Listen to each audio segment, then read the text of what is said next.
আমাদের মেয়েদের যখন প্রথম বিয়ে হয় আর প্রথমবার শ্বশুরবাড়িতে গিয়ে ভাবি আমরা কিভাবে থাকবো সারাটা জীবন এখানে। অনেক কিছু ভাবনা চিন্তায় কিন্তু আমাদের মনের মধ্যে চলে আসে, আর যা ভেবে রাখছি তেমন কোনো কিছুই কিন্তু হয় না। অন্যরকম একটা অনুভূতি জাগ্রত হয় বা অন্যরকম একটা ভালোবাসাই বলি না কেন, যে ভালোবাসা ছেড়ে আসছি নতুন ভালোবাসা তৈরি হয়। এখন কিন্তু এটা এমন আপন লাগে যেটা বাবার বাড়ি এখন সেটা পর মনে হয়, যেটা আগে আপন মনে হতো। আসলে মানুষ কোনো কিছুর সাথে থাকতে থাকতে ভালোবাসা এমনিতেই তৈরি হয়ে যায়, সেটা হোক রক্তের সম্পর্ক হোক রক্তবিহীন সম্পর্ক।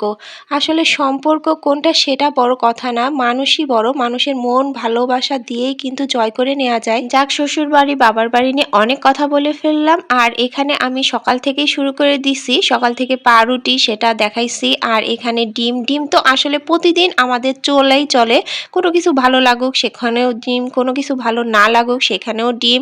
আর এখানে দুপুরে রান্নার প্রস্তুতি চলতেছে।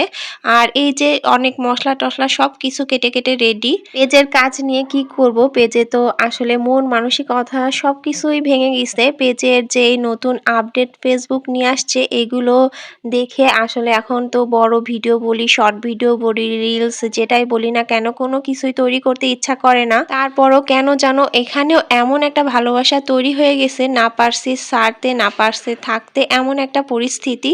এখানেও আসলে ভালোবাসা এমনভাবে তৈরি হয়েছে, এমন অপরিচিত ভাই বোন সবার ভালোবাসা আসলে সবার পরিবারে যদি দিনে একদিনও না যায় মনে হয় যেন কি যেন কাদের সাথে দেখা হয় নাই, কাদের সাথে কথা হয় নাই। তারপরও ভাবি যেখানে অনেক বাধা থাকে সেখানে আসলে সফলতাটা বেশি ভালো লাগে। আর এদিকে আমি কথা বলতে বলতে অনেক কিছু রান্নাও করে ফেললাম, মাংস রান্না করে ফেললাম। আর এখানে খিচুড়ি রান্নার প্রস্তুতি চলতেছে। সবাই ভাবতে পারেন এটা একদিনে এত রকম রান্না বান্না, আসলে এটা একদিনে এত রকম রান্না বান্না না, এটা কয়েকদিনের রান্না বান্না আমি অ্যাড করে ভিডিওটা মেক করলাম। ভিডিওটা আমি ১ সপ্তাহ আগে এডিট করছি, অর্ধেক ভয়েস দিয়ে রাখছিলাম আর আজকে ভয়েস দিচ্ছি। আসলে প্রথম থেকে শেষ পর্যন্ত কি ভয়েস দেব আজকে সেটা ভেবেই পারতেছিলাম না। আর আমার এই যে টুকিটাকি রান্না বান্না যেগুলো আমরা প্রতিদিন আসলে করে থাকি সেগুলোই আজকে দেখালাম। এদিকে এই চিয়া সিড গুলো আমার অনেকগুলো বেশ কয়েকদিন ছিল, এগুলো আজকে ঝেড়ে নিব। আর সেজন্যই এটা সুন্দরভাবে আবার ভিডিওটাও করে নিলাম। সব মিলে আসলে সকাল দুপুর রাত ৩ বার রান্না বান্না করতে বাচ্চাদের নিয়ে, বাচ্চাদের আলাদা বাহানাগুলো মেটাতে গেলে এত রকম রান্না বান্না কিন্তু অনেক সময় করাও হয়ে থাকে। এখানে আমি ধনেপাতা দিয়ে দিলাম, ধনেপাতাটা সব সবজিতে খুব সুন্দর লাগে।